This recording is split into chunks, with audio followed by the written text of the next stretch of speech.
Bismillah, alhamdulillah, wassalatu wassalamu ala Rasulullah.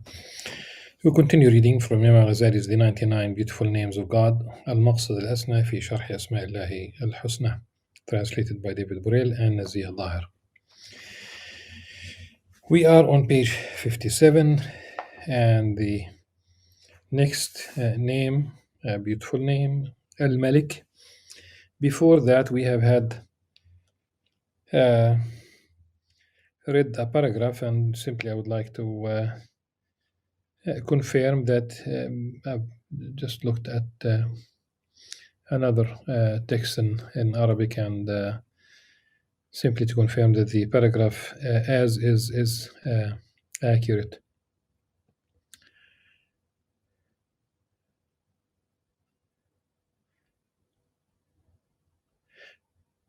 Which basically, if we start like few lines before the verse of poetry that we have here. So accuse your reason both these ways, and never doubt that he is the most merciful of the merciful. فاتهم عقلك في هذين الطرفين وتشكلنا أصلا في أنه أرحم الراحمين, or that his mercy takes precedence over his anger. And never doubt that the one who intends evil for the sake of evil and not for the sake of good is undeserving of the name mercy.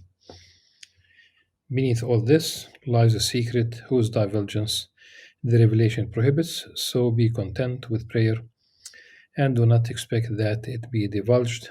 You have been instructed by signs and given directions, so if you are worthy of them, then ponder them. And then we have the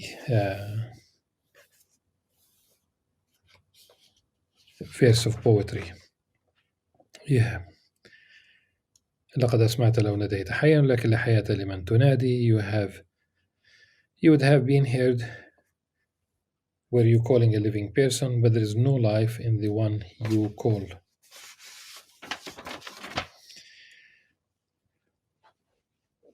This is the condition of the majority. This is the condition of the majority.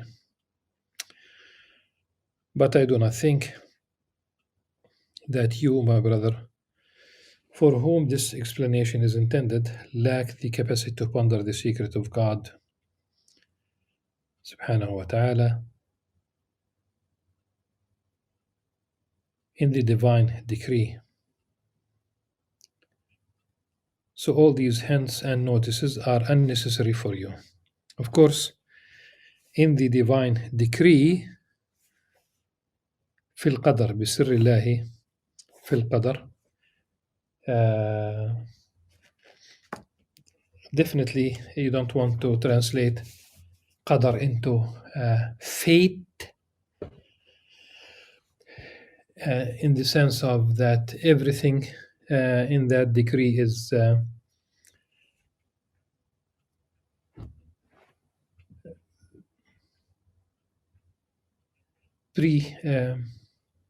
determined, as if the human being has no freedom at all.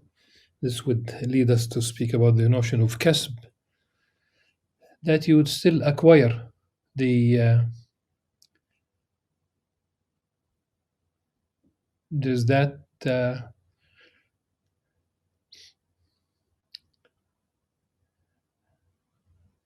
let's say not everything even is that, because I think the translation of qadr as allotment in certain respects would be probably more appropriate. Yes.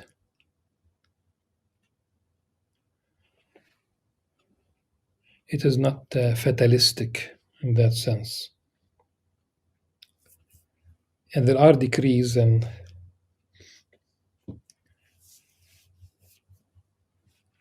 every amr is decree.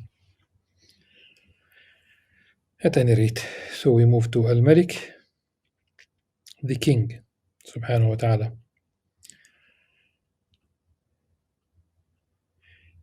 The king is the one who is, in his essence and attribute, has no need of any existing thing, while every existing thing, needs him. There is nothing among things which can dispense with him concerning anything, whether in its essence or its attributes, its existence or its survival, but rather each thing's existence is from him or from something that is from him. Everything other than he is subject to him in its essence and its attributes, while he subhanahu wa ta'ala is independent of everything, and this is what it is to be king absolutely, in the absolute sense. Counsel: the creature cannot be conceived of as being king absolutely, for he cannot dispense with everything. Indeed, he will always be needy with regard to God the Most High. We talk about the earthly king is always in need, because every human being is in need. أنتم الفقراء. It doesn't mean that it's only about money, but every single thing. Your health, your security,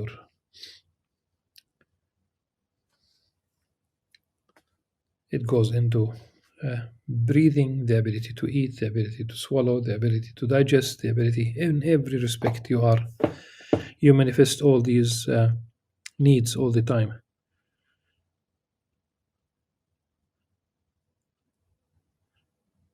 Indeed, he will always be needy with regard to God the Most High, and would be even if he were able to dispense with all but him, but Allah subhanahu wa ta'ala.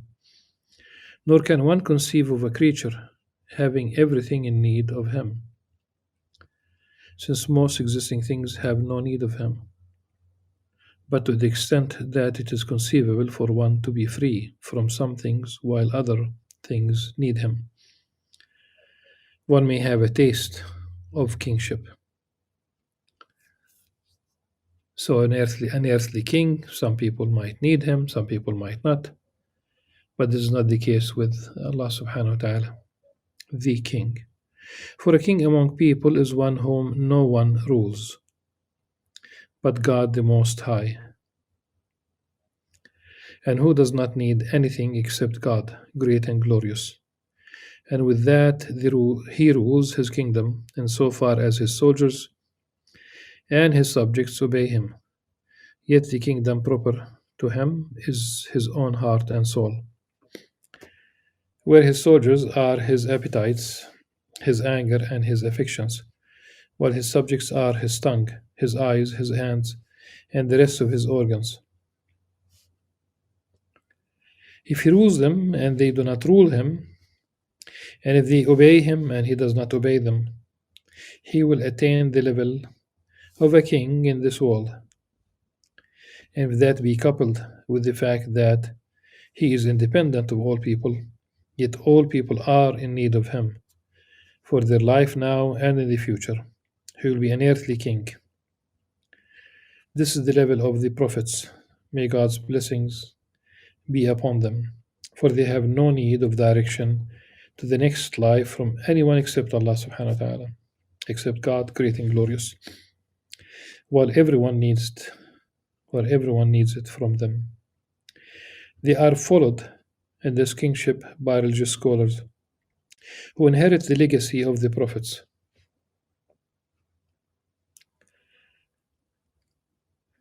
Because really, in Arabic, it's really al-ulama warathatul anbiya. That's really the source of this English phrase.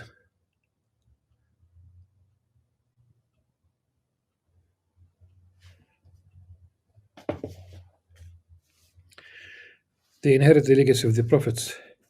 Their kingship, however, is proportional to their ability to guide the people and to their lack of need for asking for guidance. Yes. By means of these attributes, man comes close to the angels in qualities, and by means of them approaches God the Most High. The kingship is a gift to man from the true king, whose sovereignty has no competitor. Had there been deities, gods other than Allah subhanahu wa ta'ala, then corruption would take place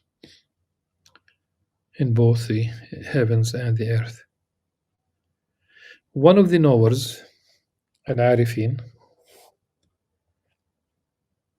was right to respond to a prince who said to him, "Ask me for what you need.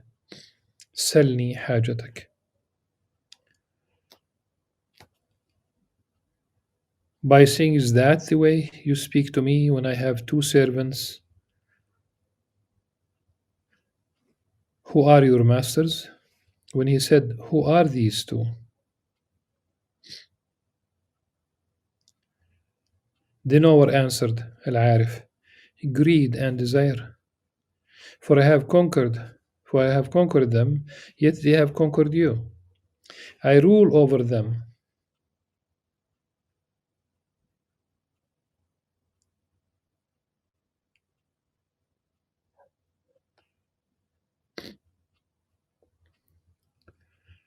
I rule over them while they rule you. I rule over them while they rule you." And one of them said to a certain sheikh, so the idea you become, so if uh,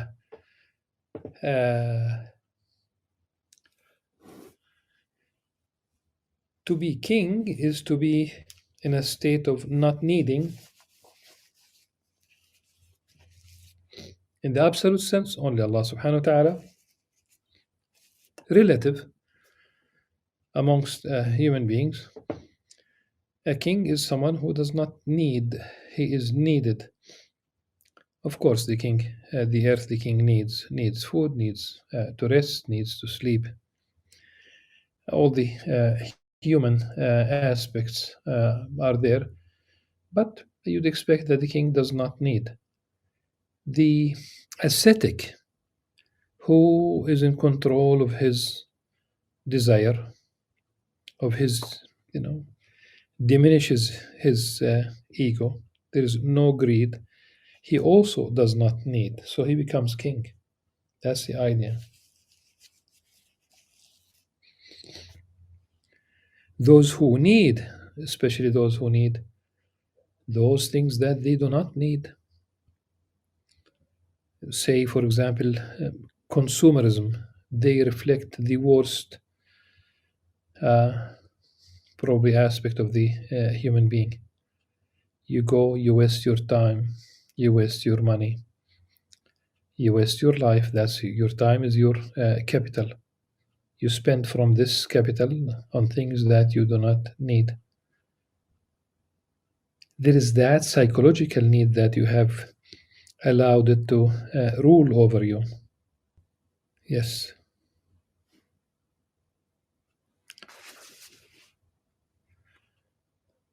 And one of them, so he said, "I rule over them while they rule over you. They rule you." And one of them said to a certain sheikh, "Advise me. Advise me." This was, I wonder whether people do this anymore. I mean, there are few. I know that there are those who continue. You meet a scholar, you meet a sheikh in the true sense, not a sheikh, an old man, not a sheikh, a phony sheikh. Really a spiritual, a knower, a عارف. أوصني. This is really the key word. أوصني. Advise me. And he said to him, "Be a king in this world. كن ملكا في الدنيا تكن ملكا في الآخرة." Be a king in this world and you will be a king in the next. When he said, "How might I do that?" the sheikh answered, "Renounce this world and you will be a king in the next."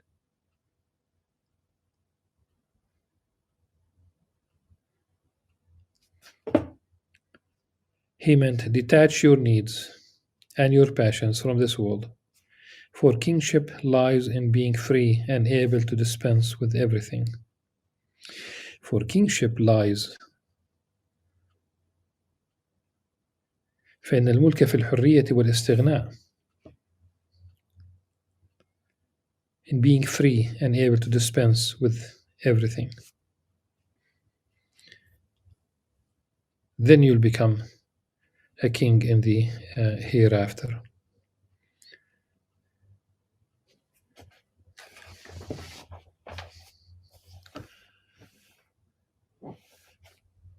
Al-Quddus.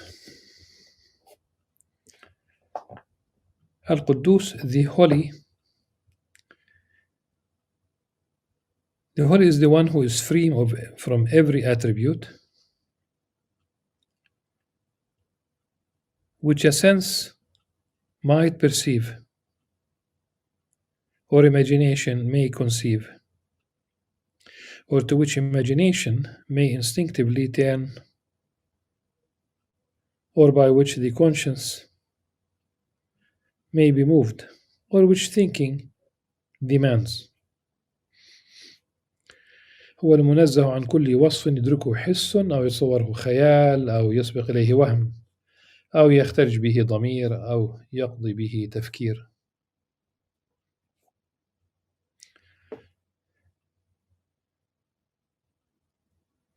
So the Quduses cannot be perceived by the senses, cannot be captured by imagination.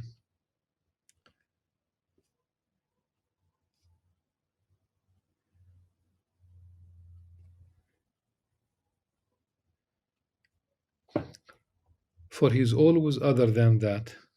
ليس كمثله شيء.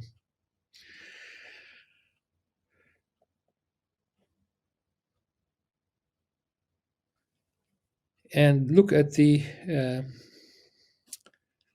beautiful statement, I do not say free from defects and imperfections, for the mere mention of that borders on insult. It's lack of adab, ترك الأدب, فإن ذكر ذلك يكاد يقرب من ترك الأدب.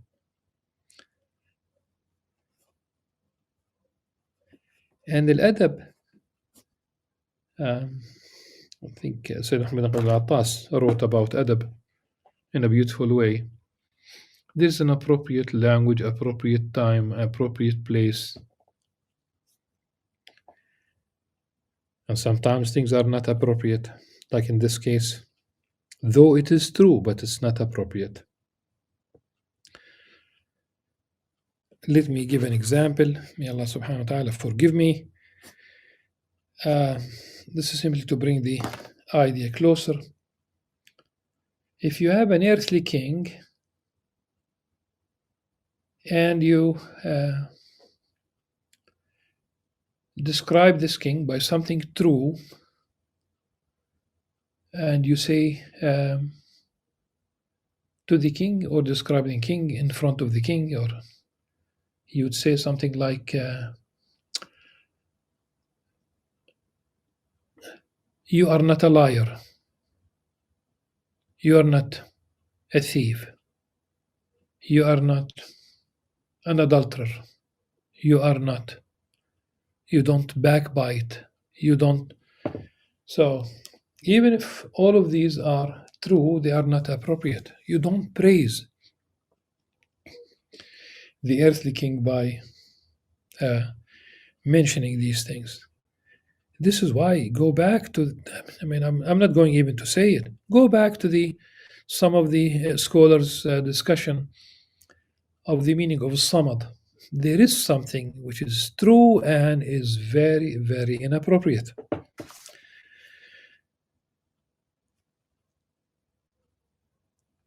It is bad, so it borders on insult. It is bad form for one to say the king of the country is neither a weaver nor a cupper.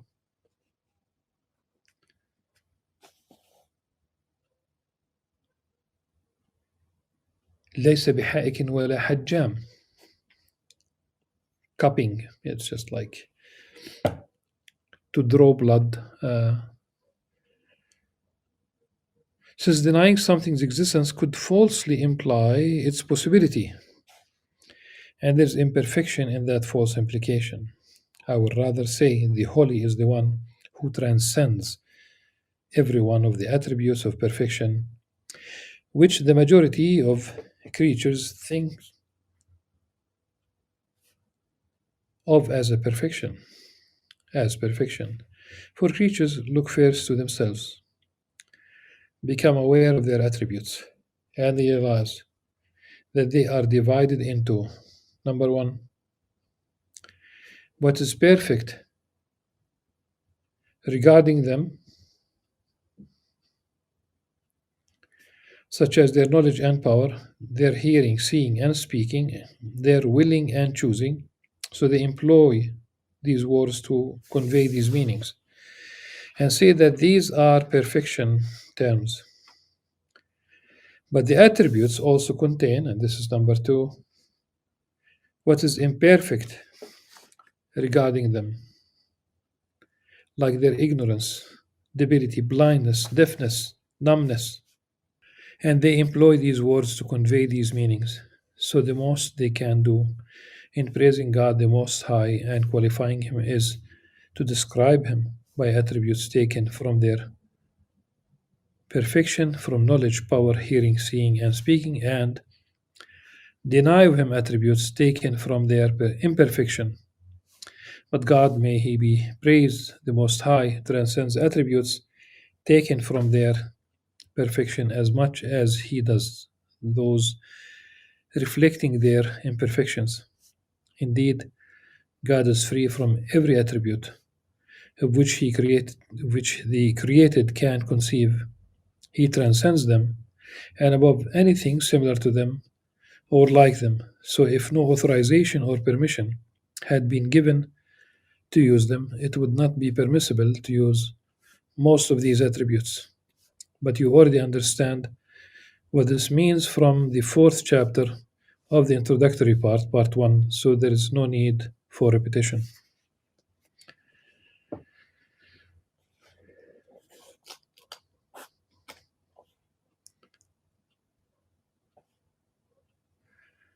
Counsel Tanbih.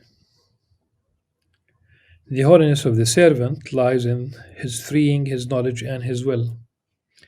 He should free his knowledge from fanciful, tangible, and imagined things, and from all perceptions which he shares with animals.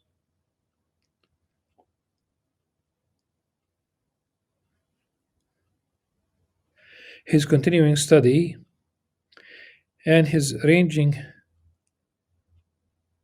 learning should rather be concerned with eternal divine things that are quite free from having to come closer to be perceived by the senses, or move further away so as to be hidden from them. So he will become free himself from all tangible and imagined things, appropriating from the senses what would remain were one deprived of sensory organs and imagination, and so be refreshed by forms of knowledge that are noble, universal, and divine, concerned with eternal and everlasting objects of knowledge and not with changeable and imaginable individuals. As for his will, he should free it from revolving around human participations that stem from the pleasure of desire or from anger, the enjoyment of food, sex, clothing, what can be touched or seen, or whatever pleasures come to him only by way of his senses and his body.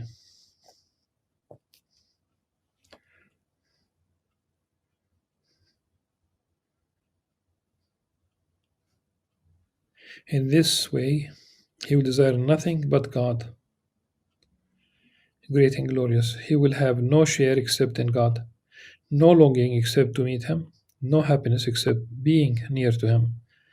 Even if paradise, with all of its happiness, were offered to him, he would not turn his aspiration towards it, nor would the walls of heaven and earth satisfy him, but only the Lord of these worlds.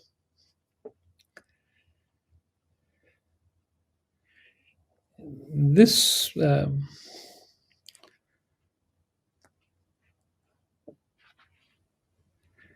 this reminds me of certain statements that were attributed to Rabbi al-Adawiyya, rahimahullah. She said that she worships, Wallahu alam. That's what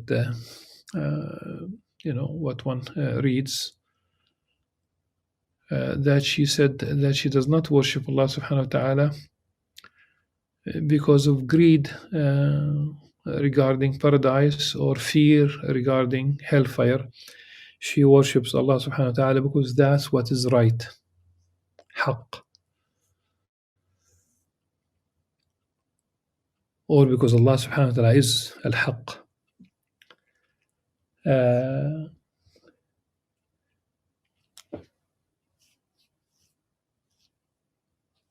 At least the idea would hopefully modify one's relationship with regarding the things that have been already mentioned, say food and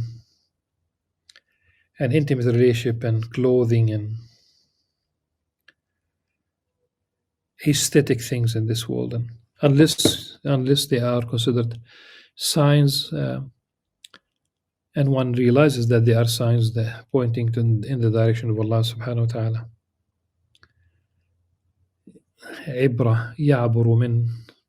So you basically you go from the thing, the idea, and you transcend the thing, and it points to Allah subhanahu wa ta'ala. And some sensory and imaginary perceptions are shared with animals, and one should rise above them in favor of what is properly human. Animals also vie with man in human sensuous pleasures, so one should free oneself from them. The aspirant is as exalted as the object to which he aspires, as one who is intent on what enters his stomach is as valuable as what comes out of it. But whoever is intent on nothing except Allah subhanahu wa ta'ala finds the level commensurate with his intent. And whoever elevates his mind above the level of imagined and tangible things and frees his will from the dictates of passion will lodge in the abundance of the garden of holiness.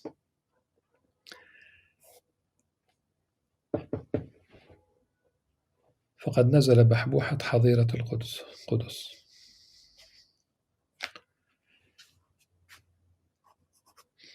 The next attribute, the next name is As-Salam, and inshallah we will read this in the next session. Until then, سبحانك اللهم وبحمدك أشهد أن لا إله إلا أنت أستغفرك وأتوب إليك. والسلام عليكم ورحمة الله وبركاته.